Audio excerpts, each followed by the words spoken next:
Assalamualaikum warahmatullahi wabarakatuh. My name is Azika Hanindita, and this video I would like to talk about psycholinguistics, which is a branch of linguistics that studies how language is processed in the human mind and brain. Psycholinguistics focuses on how we acquire language, how we understand and produce speech, and how language is represented in the brain. First, let's talk about the language acquisitions. Language acquisitions is the process by which humans learn language, especially during childhood. For example, children naturally learn their first language without formal instruction. Next is the mental lexicon. The mental lexicon is our internal dictionary that stores words, their meaning, and related information. For instance, we know that the word run can have many meanings different depending on the context. Another key concept is language processing. Language processing refers to how the brain understands and produces language in real time, such as understanding a sentence while listening to someone speak. Closely related is speech production. Speech production is the cognitive process of planning and producing speech. Before speaking, we choose words and organize them into meaningful sentences.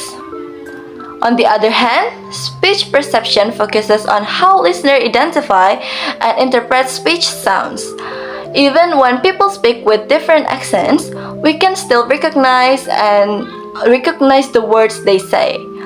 Next is comprehension. Comprehension is the mental process of understanding spoken or written language, such as reading and understanding a sentence.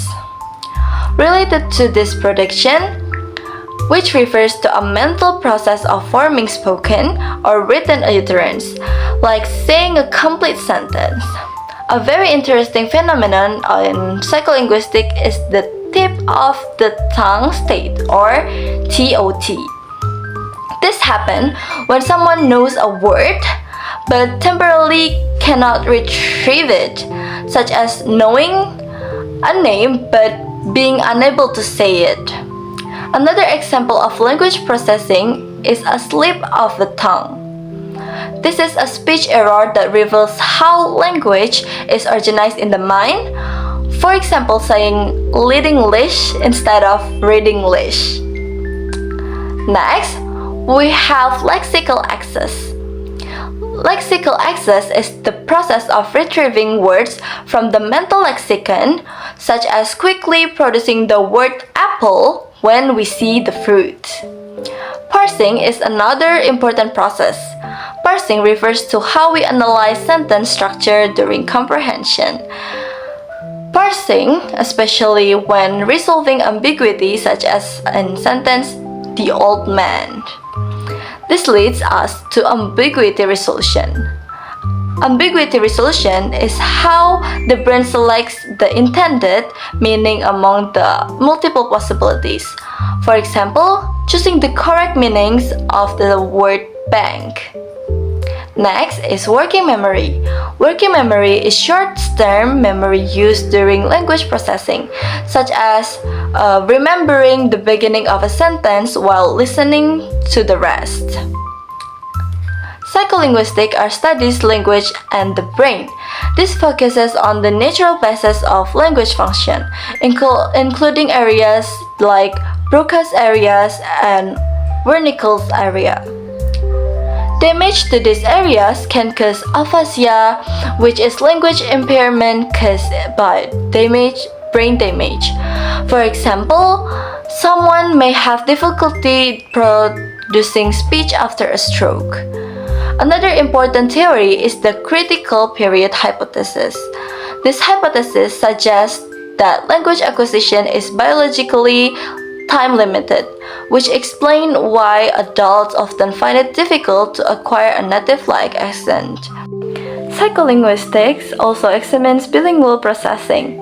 This refers to how two languages are stored and accessed in the brain, such as when bilingual speakers switch between languages mentally.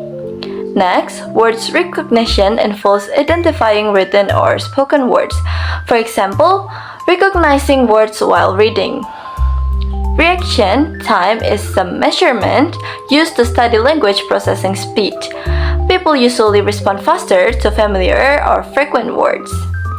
Finally, psycholinguistics use experimental methods to study language and cognition. One common example is lexical decision task, where participants decide whether a string of letters is a real word or not. In conclusion, psycholinguistics help us understand the complex mental and brain process behind language. By learning these key terms, we gain insight into how humans acquire, process, and produce language in everyday life. So I think that's it for the material review, and thank you for watching and see you in the next review material.